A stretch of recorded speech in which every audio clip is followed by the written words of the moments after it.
listening to the IFF TV podcast.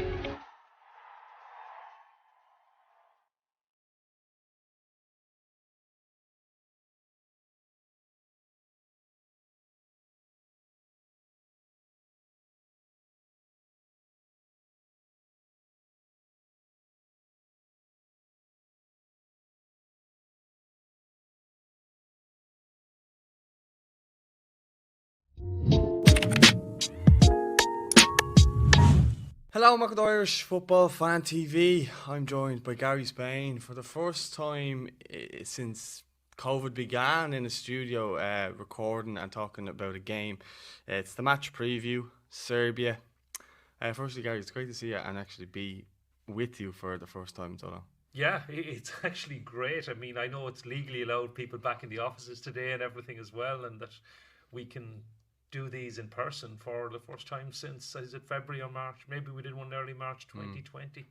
And seems a long time ago now, but it's great to be able to do them in a studio as opposed to on Zoom or whatever. Yeah, we'll have no Wi-Fi connections, hopefully, anyway, well, when this goes out. But yeah, I suppose just looking at it, we've got Serbia. We know the Azerbaijan game didn't go to plan. We got lucky got a goal. Well, I wouldn't say we got lucky, but we threw everything at them. We eventually got a goal. We should have won the game, in my opinion, but we obviously lost the Portugal game, and that was, I would say, unlucky. But again, these are the cards you're dealt. So we're going into this game. No, I wouldn't say high on confidence anyway, shape or form. The knives are out for the manager online. People are saying that the FAI are split on him. I saw today on Off the Ball, they were saying that if he loses against Serbia, he could be sacked. I know I put out a tweet the other day and I said this, the longer this goes on, it's hard for, well, I know you probably feel the same way, but the longer this goes on in terms of results of not winning, it's harder to defend Stephen, even though I'm liking what he's done so far with the team, and I've loved the way he's brought in the players and stuff like that, but ultimately you are going to be judged on results, and this may be a longer term thing, and I think we've both been very patient, we've both kind of held off on a lot of things, but do you think it would be fair for him to be sacked after Serbia? I don't think it would be, and I don't think it would be fair for him to be sacked this week. I agree, and patience is wearing thin, but and I'm not sure he will be. I know there are reports, but I also noticed Dan McDonald was very clear that he's not under threat this week. He said himself in the press conference earlier that he didn't feel like he was. So. Yeah, so and I know what you said, the knives are out and there's a lot of stuff, but there's always a lot of noise on social media. One interesting thing which I do assume is correct, because I'd always been a bit confused on this, his contract actually runs until July next year. Now, he had actually said that, I think he'd said June or July, and the assumption had been that it ran until November. Now, this is probably a legacy to the old FAI, because it makes absolutely no sense to have given him a contract until July next year when our campaign ends. It will end in November now, unfortunately. You could have argued, okay, the playoffs are in March in 2022, maybe extend it to then, but look, the manager was never going to leave if we qualified for a playoff anyway. So my own view is he deserves this campaign, and he deserves the campaign in its entirety. I don't think it should come down to tomorrow. I think he deserves at least until November, and I think we make a decision then. And I actually said it in with the lads yesterday on the review of the Azerbaijan game. I mean, I really think there are three options. I didn't consider the fourth option that he got the sack next week if we lose tomorrow. I think we make a decision. My view would be we make a decision after the Luxembourg away game in November. The other option is possibly wait. 2022 is 6 Nations League games. It's there's no qualifying for Euro 2024.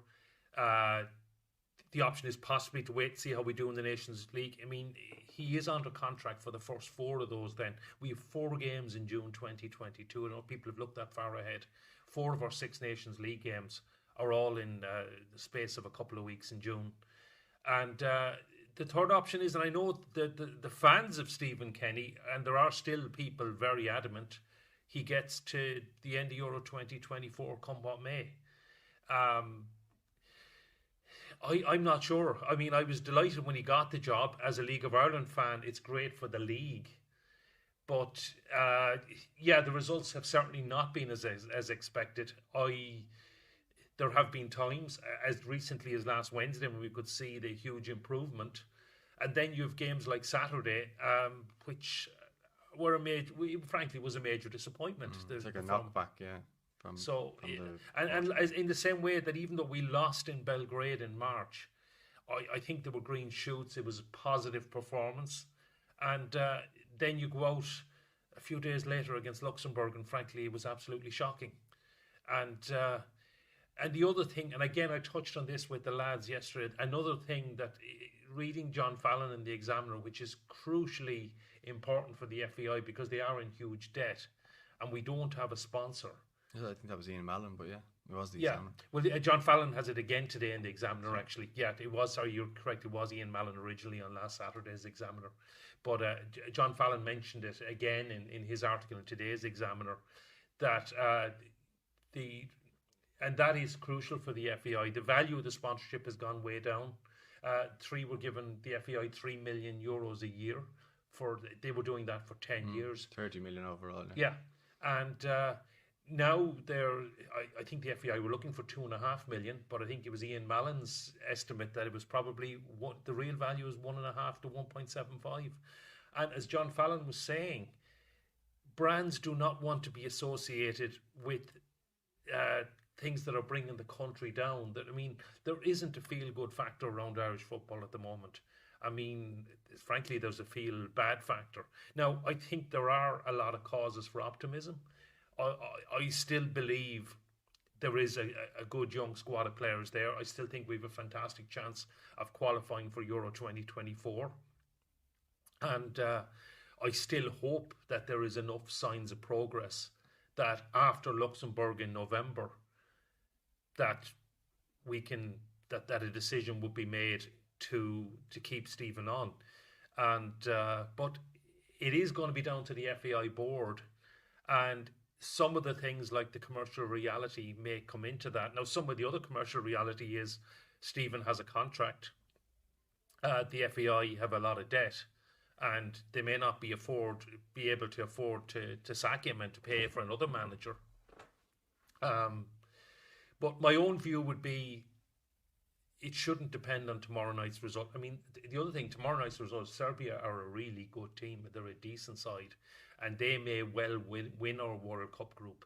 And I don't know if you noticed, Paul, but there were a lot of stuff online. They were absolutely as devastated as we were with the refereeing on Wednesday night. And obviously, had we got a result in Faro, it would have greatly helped Serbia's chances of qualifying.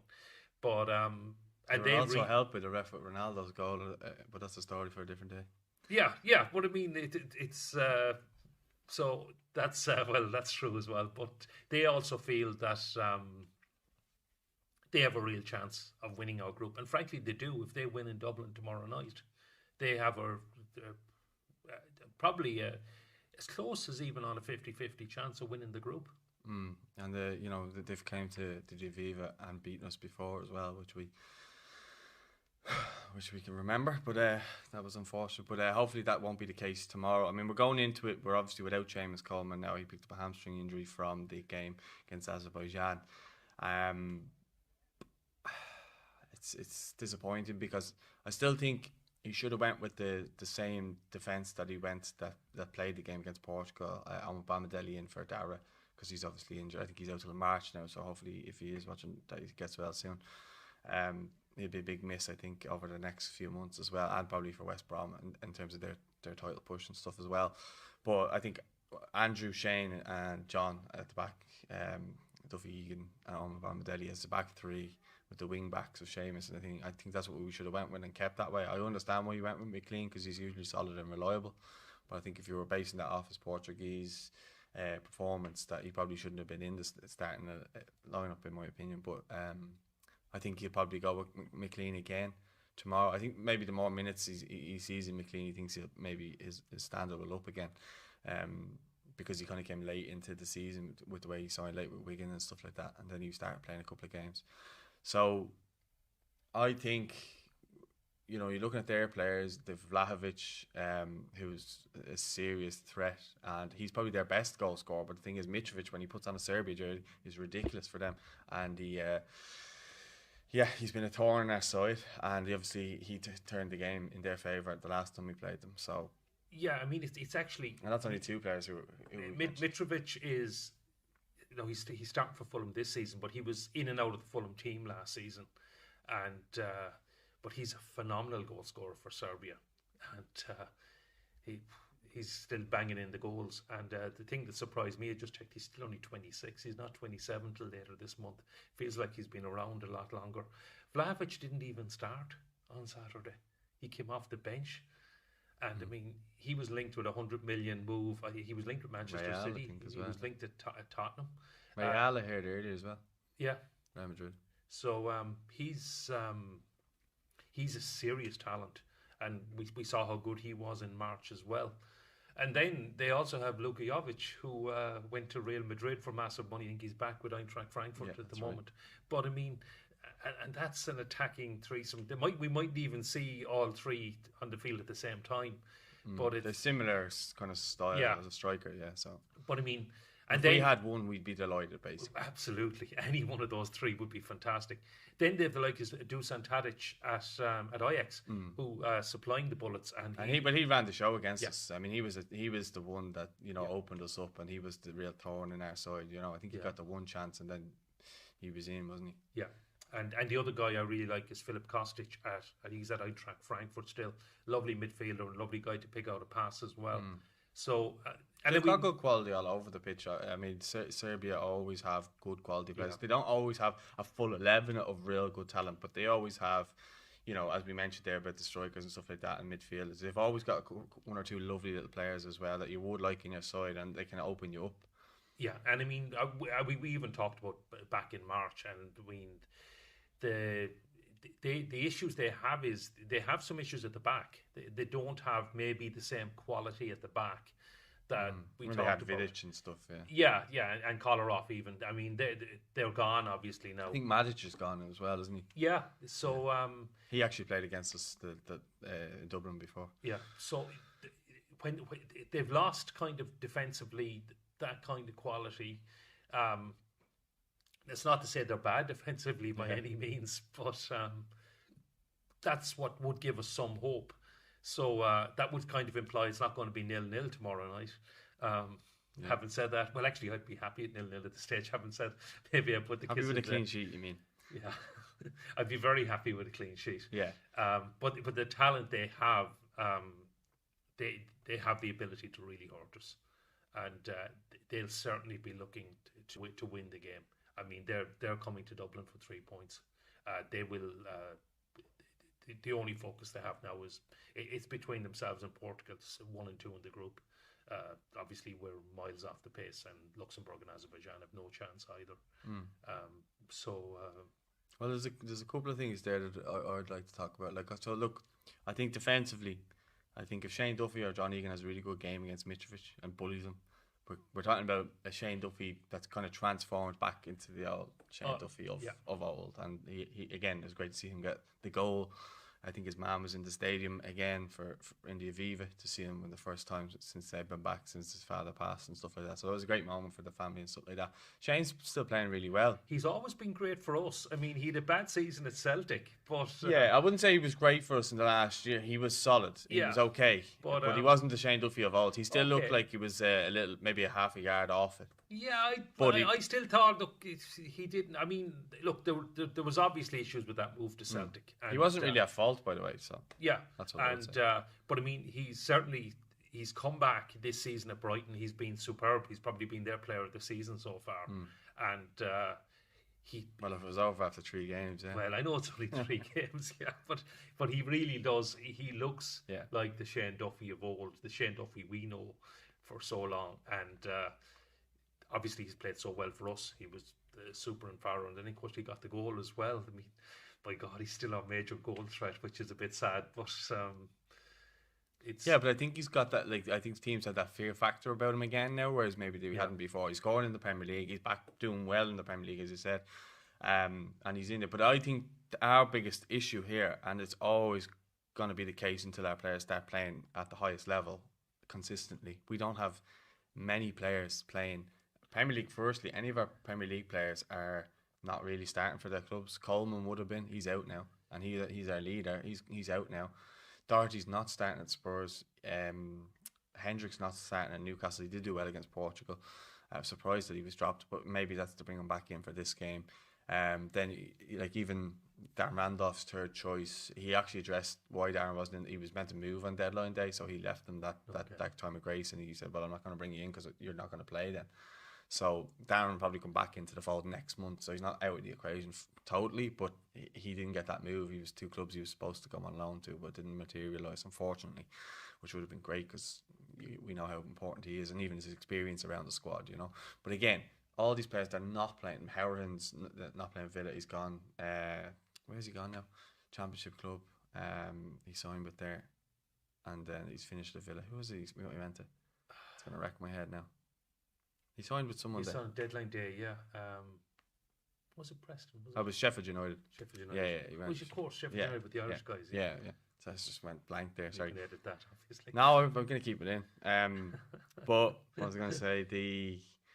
So how he's gone now. So that's another player not in Premier League. Nathan Collins, he had a EFL Cup game. I think over the course of the season he will come in there. But what I'm basically saying is we can't be judging this crop of players to previous players where we've had, you know, McLean mentioned it earlier, like people are being a bit critical on this young squad coming in when McLean and the likes of Coleman and stuff were coming in. They had men in the squad who were actually achieving things at Premier League level and playing week in, week out for their clubs. I mean, you can go back, you had John O'Shea, you had Robbie Keane, you had John Walters, Glenn Whelan. I'm just saying all because they were Premier League mainstays for the guts of a decade, you know.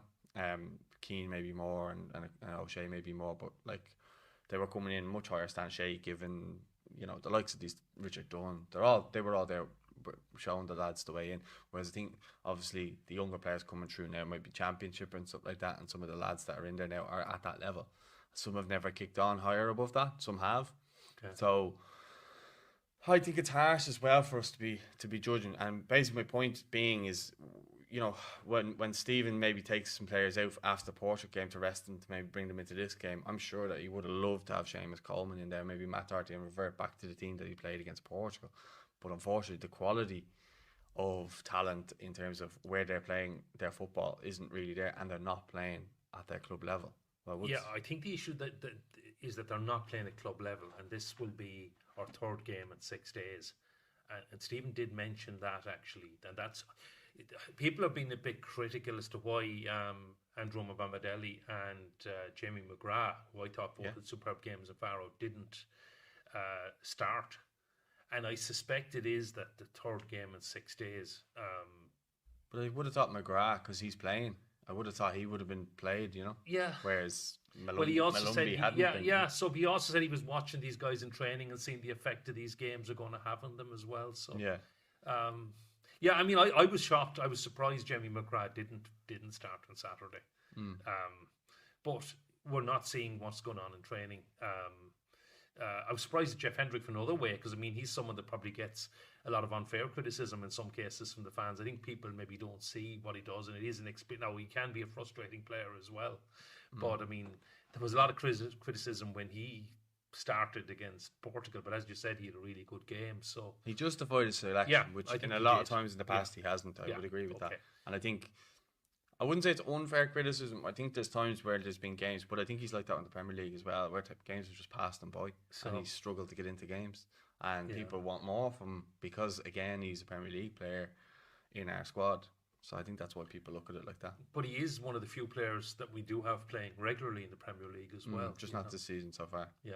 But hopefully, maybe again, we'll go back to that point of if they play international level, can they then break into their team off the back of the international break? I think last year it worked out badly for Matt Doherty. He said that when he went in, I think after we played England, he kind of lost his place and stuff like that. Maybe he got injured or something, lost his place under Mourinho.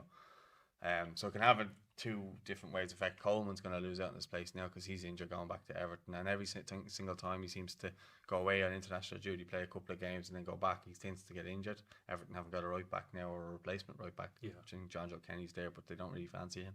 So Coleman is the main right back there, but they're going mad because he's now injured. Ireland are going mad because he's out injured because we want him to be playing for us. Do you know what I mean? And I'm not sure how long the injury is going to be now. Probably be 3-4 weeks, probably, or something like that. But he seems to keep getting the hamstrings at this stage. Maybe managing his game time. Maybe he's Portugal, Serbia, playing for the really important games. With hindsight, I know. But that should be a future plan if he is going to come in there. I think the same thing will happen to the likes of James McCarthy and these types of players if they're picked. I think that the same thing will happen to 3 games. Isn't going to work. Maybe 1 game, rest 1 game, and bring in players. Hopefully, we won't have any more 3-game. I mean, this is an upshot of COVID as well, that we won't have any more 3-game international breaks. October. It's good November. for us for getting content. October and November are 2. No, I know I was talking earlier about the 4-game break in June, but that is a little bit different, and that's the end of the season as well, and it is spread over a couple of weeks. Yeah. But I think these 3 games in 6 days are an absolute killer. And we've probably been a little bit unfortunate that we didn't have the Qatar, one of the Qatar friendlies, fall in one of these 3 match days. But then, of course, and even when we did have it in March, it was at the end of the 3 games. So it would have been nicer maybe to play Qatar in the middle. I'm just looking at the likes of Northern Ireland. They played a friendly against Estonia yesterday, and they were able to field a totally different 11. So they can have everyone fresh when they play on Wednesday night, and having played a full team on Thursday as well. England were lucky, I suppose, they got to play Andorra in the middle game. So again, they totally changed their team, and they were still able to record. Yeah, but even their B team is, did yeah, well, it's enough to beat Andorra, our team, Yeah, in fact, that B team yesterday might have been enough to beat Hungary or even beat Poland on Wednesday night as well. But so we have been a little bit unlucky, but then I suppose people would say, well, we had Azerbaijan at home in our middle game, so yeah, and especially like in previous regimes and stuff like that, you would have been looking at that game. That's a certainty of a win there. I mean, look, I didn't get to watch the whole game because I was obviously at my brother's wedding on Saturday, so I didn't get to watch the whole game. But I thought we were good in spells. We just couldn't score, especially the first half, and then when they scored, I couldn't believe it. But I think if we can get a goal like we did with Alan Brown away from home and take the lead, because we were really good for the first hour in that game, and then it was one little mistake. I think was it John Egan or someone like that. Anyway, I'm not singling players out or anything like that. I think it was just a slight little mistake or something, and he was in. I think it was Tadic, great finish, and then it was like, okay, we can't give them any sort of chances or whatever, or even half chances because Mitchell was just dink. Yeah. I don't think Mark Travers makes a full mistake there. He kind of comes out, realises, and then goes back track, and he just gives a moment of quality as well. But I think Bazunu's been a big plus in there. I think he brings that calmness and assurance. Now, I don't always agree with the keeping the ball in the box with the goal kicks, but I mean, if this is the way we want to play, and most teams are, you kind of, it's no risk, no reward type thing, Yeah, well, it's all about breaking the press. But the one thing is about Gavin and Queeveen, I mean, as he's, I suppose he's back up at this point, is that they are just so comfortable and so good at the ball. I mean, I know that's one thing Jurgen Klopp likes about Queeveen Kelleher, is that he's so composed as well, and he probably has one of the best goalkeepers, if not the best goalkeeper in the world, with Alison Becker. But Queeveen Kelleher is a really talented backup. But it looks like he's going to be back up to Gavin Bazunu for the time being as well, because Gavin has been so superb for us. Yeah, so it's not. That's one position where I think, even though the 2 guys are very young, and I you mentioned Darren Randolph, I would love to have Darren Randolph around, just to help them out if he's willing to do that as well. Darren probably still feels he should be our number 1, and maybe there's an argument for that. But if you are building for the future, certainly I wouldn't be faulting Gavin Bazunu for anything in the last 2 games. He's been bar that goal kick, the pen, bar the goal kick, but he saved it. Okay, but then he saved it and redeemed it. Even then, yeah, I mean, that's the way we're trying to play. It can be very difficult. Yeah, but he owned up to the mistake yeah. himself. So I mean, he's taken full blame for it. So you have to admire that too. Yeah, and he made the save. But I think I think until Queeveen goes out and plays first team at a club, because I don't think he's gonna ever be first team at Liverpool while Alison Becker's there in his prime. He's arguably the best keeper in the world. Yeah, but I'm hoping, the problem is now, because Queeveen's the number 2, he's not going to go out. I mean, that's it. Yeah. That's it. Yeah, but there's going to come a point in the next year or 2 where he's going to have to make a decision. Well, or the other thing is, Liverpool play so many games, they're involved in so many competitions. I would hope that Queeveen will start in the League Cup whatever it's called now, and the FA Cup. EFL Cup, yeah. And hopefully even get a couple of, if there are dead rubbers, I don't think there's going to be this year because Liverpool have a really tough group, but if there are a couple of Champions League games that like last year, like last year, that he would start, played in, that he'd play in games like that, and maybe even play a few Premier League games as well.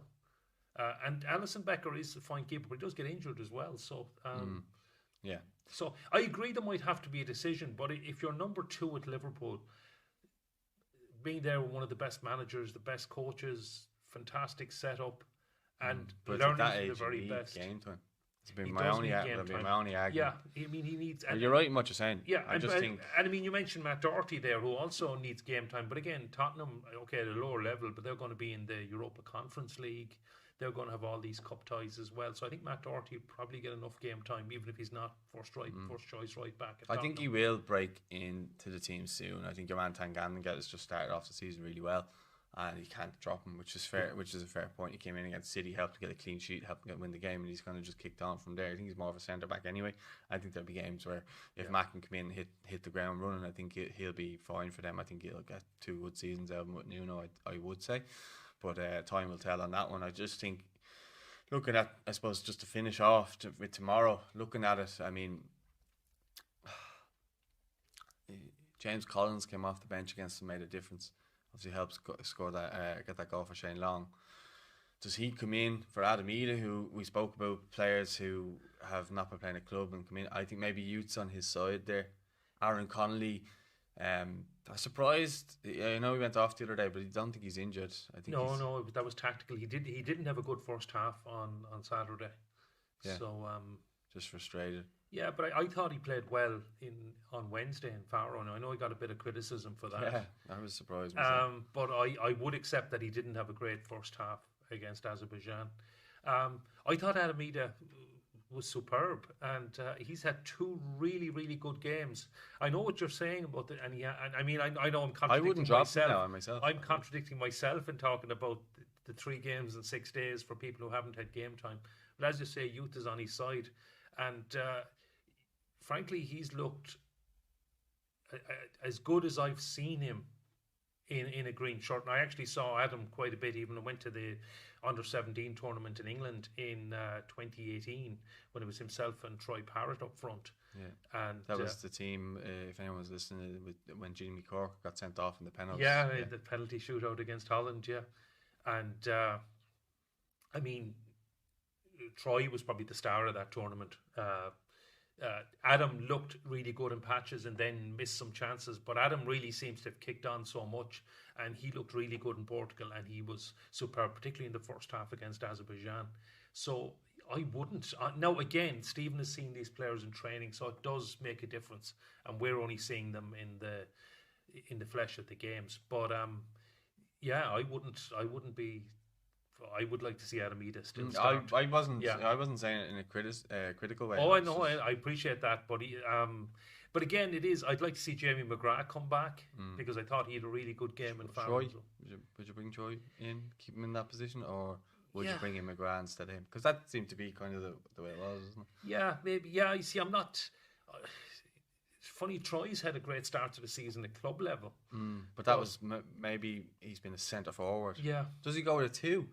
And then you have, because it seems to be kind of, there is a front 2, kind of 3. I don't know what way to make it out. Because Doherty was playing in front of Coleman the other day. I don't know what sort of formation we were playing. Well, no, I think Seamus was playing as one of the 3 centre backs. Oh, okay. Shows you shouldn't watch a game after drinking 5 points. But yeah, go on. I've said before, sometimes we're not good to watch sober, but anyway.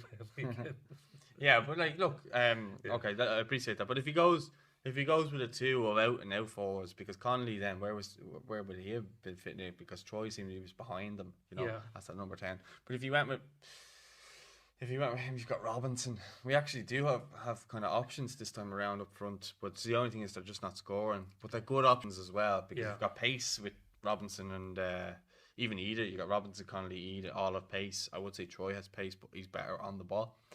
So we have options. It will be interesting to see who he actually goes with and what midfielders he goes with as well, because I know he likes Alan Brown. He scored against them as well. We mentioned that before.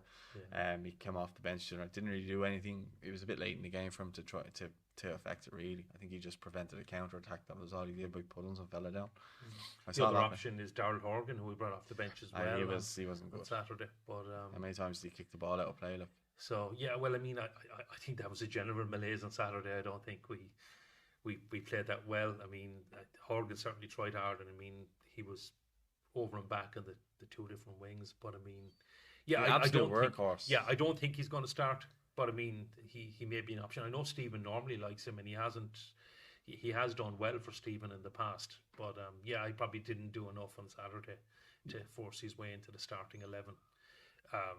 Yeah, it's a tough one. I certainly wouldn't have predicted Saturday's team. So it would be interesting, even if you know, I would not be surprised if Stephen just put a spanner in the works and brought in Liam Scales left wing back or something like that. Do you know what I mean? So which would be interesting to see how he would fare. It would be interesting. I think it's a step too high at this moment in time till he gets a few games under his belt at Celtic first. But because he's been brilliant with Shamrock Rovers, but then to throw him in his first full international fixture might be a bit too soon. Against a side like Serbia as well, it would be a big ask to be thrown in, because they are, especially with their attacking talent. I mean, it's going to be a tough 90 minutes. Yeah, but I don't think he trusts Manning yet. I think Manning has a way to go before he's trusted. I would go with Manning if it was me picking the team. Yeah, I haven't seen enough of Manning, but anything I've seen have been really impressed with him. I know he's no longer at QPR, but the QPR fans are absolutely raved about him when he was with them. I haven't seen the same stuff coming out of Swansea fans, but to be honest, I haven't been on too many Swansea forums or know as many Swansea fans as I do QPR fans. Yeah. But I know they were seriously impressed when he was with QPR, but I suppose, yeah, I take your point that Stephen went with James McLean kind of out of position in left wing back rather than play Ryan Manning, when obviously Enda Stevens would still be first choice if available. Yeah, I think he's almost forgotten about it at this moment in time, so hopefully he gets back soon. I suppose just to finish off in terms of, we actually didn't do a score prediction for I think it was the Portugal game, but we'll do one for this. Yeah, have you got a score prediction in mind? But how do you think it's going to go? Well, after a 1-1 defeat on Saturday, I'll go for a 1-1 win. Do you know what? I think this might just be the game that we get the win. I think I would just love it just to end the international. I say it every time, but I'd love to just end the international break on a high. Maybe it's more heart than head on this one, but I'm going to go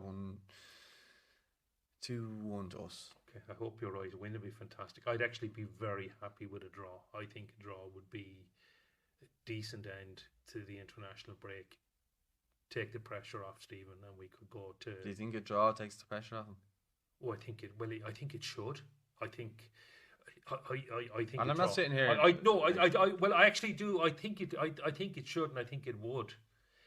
The problem is if we lose, I think the pressure is going to mount, and it is going to be very. I mean, they are a really decent side, and they have to come here and win. I mean, if this is 0-0 or 1-1 with 10 or 15 minutes they get to go, they're going to be throwing the kitchen sink at us. They're not going to settle for the point. Whereas in years gone by, they maybe. But if you look at the group table and everything, Serbia are saying they've got to beat us. They've got to beat Azerbaijan. They've got to beat Luxembourg. And if they get a draw in Portugal in November, they may well win the group on goal difference. And which is actually a serious shout, because I think they're well capable. They obviously got the draw in Belgrade from 2 goals down. And so I think a draw should take the pressure off, because I think a draw would be a decent result. I mean, qualification is gone. I mean, it's not mathematically gone. It may be mathematically gone tomorrow night, but it is gone. We will not be going to Qatar. There's no chance of that. I think after Luxembourg we felt that way anyway. Yeah, I think realistically there was always. They did have some faint hopes when we were 1-0 up on Wednesday night, thinking, Jesus, this is back on again, lads. But it is gone now. It is about performances, but I think we also need some results between now and November. So I think any sort of a positive result should take the pressure off. I think a draw would be an excellent result tomorrow night. A win would obviously be fantastic. I think it would take the pressure off Stephen. I don't know. We'll see. I mean, unfortunately, when these things start and the questions get asked, it just seems to mushroom and mushroom and mushroom, and it's obviously if we win, the questions will go away for a while. But unfortunately, I mean, if we do lose tomorrow, the questions are going to continue. It's going to go on into the next international break. And it builds up the pressure on Azerbaijan. But I think if we get a draw tomorrow, it will be a decent result. It will be a decent finish to the break. And we can look to build on the other matches. But I think it's going to be really tough with the attacking talent they have. Yeah. People are probably shouting at the screen going, how are you calling for a 2-1 win when we haven't won 1 in 15? But it's the hope that kills you, you know what I mean? Yeah. That's so they say. But yeah, I think we'll leave it at that. Let us know your thoughts in the comments. It feels great to be back and actually having a bit of human interaction doing these videos and stuff like that. But yeah, let us know your thoughts in the comments. Do you think we will win? What do you think of the manager situation? Would you stick with Stephen? Do you think we should stick with Stephen? And yeah, let us know your thoughts in the comments. And you also noticed that someone was in the comments asking, they're saying that they wanted to get a picture with you the other day, but the security guard stopped them. That's right, yeah. If you see Gary outside the stadium, I'm happy to pose for a photo. It's okay. It's just yeah, tell the security guard that. Clip that little bit there. Yeah. But no, if you're around the ground or whatever, do say hello, and we'll be happy to chat with you as well. So yeah, thanks for watching. Don't forget to like the video. Don't forget to subscribe, and we'll talk to you soon. Take care. Thanks, guys.